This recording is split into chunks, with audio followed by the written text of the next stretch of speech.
बच्चों सर्वेभ्यो नमः, सभी को नमस्ते।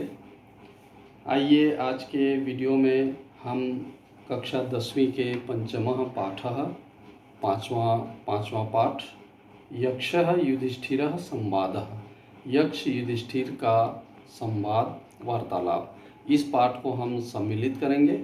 तो ये यक्ष युधिष्ठिर का संवाद जब पांडव अज्ञातवास में रहते हैं उस दौरान की ये घटना है। इसे हम विस्तृत पढ़ेंगे जब पाठ के अर्थ की ओर चलेंगे। तो आइए बच्चों, हम बढ़ते हैं पाठ के अर्थ की ओर।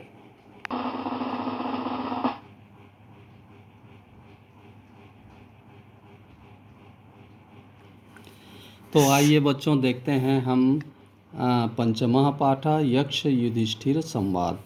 ये आपके स्क्रीन में हिंदी में एक पैराग्राफ वाक्य दिए हुए हैं, पैराग्राफ दिया हुआ है, उसे हम एक बार रीडिंग करते हैं। वो आप भी सुनिए और स्क्रीन में जो दिख रहा है उसे सुनिए भी और पढ़ने की कोशिश करिए। ये यक्ष युधिष्ठिर संवाद पाठ से संबद्ध है, उसी से संबंध रखता हुआ यह यहाँ एक पैराग्राफ दिया हुआ है। प्रस्तुत अवतरण महाभारत से लिया गया है, जिसके रचयिता महर्षि वेद व्यास जी हैं। महाभारत 1,00,000 श्लोकों में निबद्ध है, अतः इसे शतसाहस्त्री संहिता भी कहते हैं। एक बार अज्ञातवास के समय घूमते हुए पांडवों को प्यास लगी, तब नकुल जल को तलाश करते हुए एक जलाशय के पास पहुँचे, किंतु यक्ष ने पानी पीने से मना कर दिया। उन्होंने कहा, मेरे प्रश्नों के उत्तर देने के पश्चात ही पानी पी सकते हैं। पिपासाकुल नकुल एवं अन्य भाई बिना उत्तर दिए पानी पिए और मृत्यु को प्राप्त हो गए। युधिष्ठिर ने धैर्यपूर्वक यक्ष के प्रश्नों का उत्तर दिया। प्रस्तुत अंश में यक्ष के प्रश्न और उत्तर युधिष्ठिर के हैं। सभी प्रश्नोत्तर लोकोपयोगी हैं।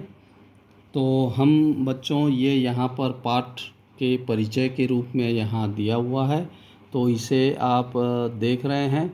अब आइए यहाँ देखिए, एक डायग्राम दिया हुआ है, चित्र दिया हुआ है। इसमें युधिष्ठिर जी के भाई जो है मृत पड़े हुए दिखाई दे रहे हैं और यक्ष दिख रहे हैं, और युधिष्ठिर उनके प्रश्न के उत्तर देते हुए दिखाई दे रहे हैं। तो ये एक एक करके श्लोक को आप देखते जाइए और वाचन करते हुए मैं इन श्लोकों के अर्थ को आपको बताने का प्रयास कर रहा हूँ। तो चलिए बढ़ते हैं एक एक श्लोक के अर्थ की ओर। तो ये आप श्लोक देख रहे हैं बच्चों। पहला श्लोक जो दिया देखिए, केन स्वित् श्रोत्रियो भवति, केन स्वित् विन्दते महत्, केन अद्वितीयवान भवति राजन, केन च बुद्धिमान। ये यक्ष ने प्रश्न किया। इसका अर्थ है, हे राजन, किससे विद्वान होता है व्यक्ति, किसके द्वारा महत्व को प्राप्त करता है, किससे अद्वितीय होता है और किससे बुद्धिमान होता है।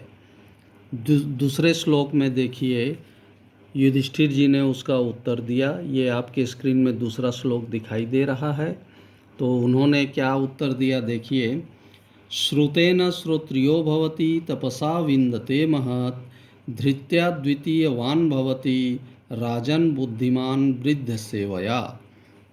उन्होंने उत्तर दिया, इसका अर्थ देखिए, व्यक्ति वेदों से विद्वान होता है, तपस्या से व्यक्ति महान होता है, धैर्य से ही व्यक्ति अद्वितीय होता है और वृद्ध सेवा से व्यक्ति बुद्धिमान होता है।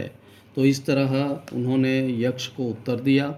तीसरे श्लोक में देखिए, तीसरे श्लोक की ओर हम बढ़ते हैं। ये आपके स्क्रीन में तीसरा श्लोक दिखाई दे रहा है। तो तीसरे श्लोक में पूछा जा रहा है, किम स्विद् गुरुतरम भूमेः, किम स्विद् उच्चतरम चखात्, किम स्विद् शीघ्रतरम वायोः, किम स्विद् बहुतरम तृणात्। अर्थ है, भूमि से भी भारी क्या है और आकाश से अधिक ऊंचा क्या है, वायु से शीघ्रगामी क्या है और तिनकों से अधिक फैला हुआ क्या है। तो इस तरह से चौथे श्लोक में उन्होंने इसका उत्तर दिया। ये आपके स्क्रीन में चौथा श्लोक दिखाई दे रहा है। माता गुरुतरा भूमेः, खादप्पि उच्चतरः पिता, मनः शीघ्रतरम वाता चिंता बहुतरी तृणात्। उन्होंने उत्तर दिया कि हे यक्ष, माता भूमि से भारी होती है, पिता आकाश से भी ऊंचा होता है, वायु मन से भी शीघ्रगामी है और तिनकों से भी चिंता अधिक फैला हुआ है। अर्थात चिंता जो है सबसे ज़्यादा अधिक फैलाव इस सृष्टि में होता है। तो इस तरह से ये 5वें श्लोक में फिर से यक्ष का प्रश्न है। ये देखिए, धान्यानामुत्तमं किं स्विद् धनानां स्यात् किमुत्तमं, लाभानामुत्तमं किं स्यात् सुखानां स्यात् किमुत्तमम्। उन्होंने प्रश्न किया, हे युधिष्ठिर, अनाजों में उत्तम श्रेष्ठ क्या है, धनों में उत्तम क्या है, लाभों में उत्तम क्या लाभ है और सुखों में श्रेष्ठ क्या सुख होता है। तो 6वें श्लोक में उन्होंने फिर इसका उत्तर दिया। देखिए, आपके स्क्रीन में दिखाई दे रहा है। उन्होंने कहा, धान्यानामुत्तमं दाक्ष्यं, धान्यानामुत्तमं श्रुतं, धनानामुत्तमं श्रुतं, लाभानामुत्तमं श्रेयः, सुखानां तुष्टिरुत्तमा। उन्होंने कहा, हे यक्षराज, अनाजों में कुशलता चतुराई जो है वो श्रेष्ठ है, वैदिक ज्ञान धनों में श्रेष्ठ है, लाभों में कल्याण यश श्रेष्ठ होता है और सुखों में संतोष उत्तम होता है। तो 7वें श्लोक में फिर से यक्ष ने प्रश्न किया। 7वां श्लोक देखिए, आपके स्क्रीन में दिखाई दे रहा है। 7वें श्लोक में कहा गया, केन स्विद् आवृत्तो लोकः, केन स्विन्न प्रकाशते, केन त्यजति मित्राणि, केन स्वर्गम न गच्छति। हे युधिष्ठिर, संसार किससे घिरा हुआ है, किससे यह प्रकाशित नहीं होता है, कौन मित्रता को त्यागता है और कौन स्वर्ग नहीं जाता। तो 8वें श्लोक में इसका उत्तर दिया युधिष्ठिर ने। देखिए, अज्ञानेन आवृतो लोकस्तमसा न प्रकाशते, लोभात् त्यजति मित्राणि, संगात् स्वर्गम न गच्छति।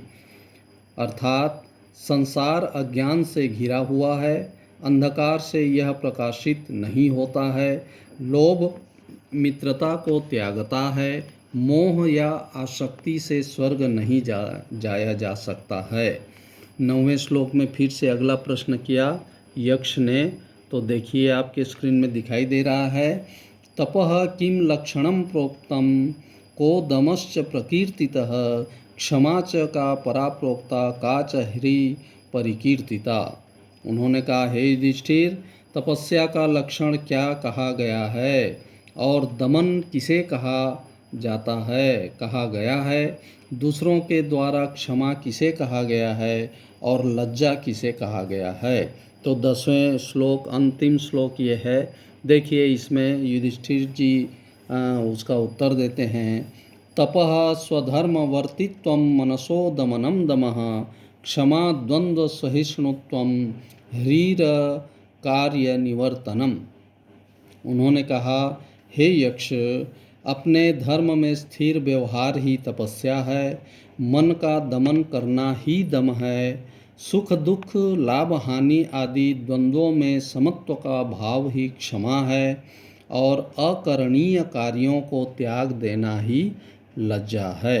तो इस तरह से यक्ष युधिष्ठिर संवाद 10 श्लोक में दिया हुआ है। ये यहाँ पर समाप्त होता है।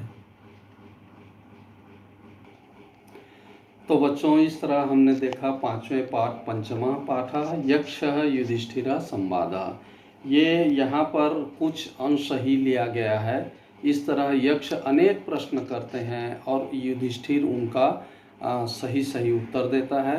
तो युधिष्ठिर के उत्तर से प्रसन्न होकर के यक्ष जो है उन्हें स्वयं युधिष्ठिर को पानी पीने की आज्ञा देते हैं और उनके सभी चारों भाइयों को भी वो जीवित कर देते हैं। तो ये हमारा यक्ष युधिष्ठिर संवाद पाठ यहीं समाप्त होता है। तो बच्चों, आपको इन वीडियो में हम प्रतिरोज़ आपके लिए वीडियो प्रेषित कर रहे हैं। तो इसमें जो भी कठिनाई होती है कमेंट्स करके या फिर लिख कर हमें ज़रूर अवगत कराएंगे। धन्यवाद।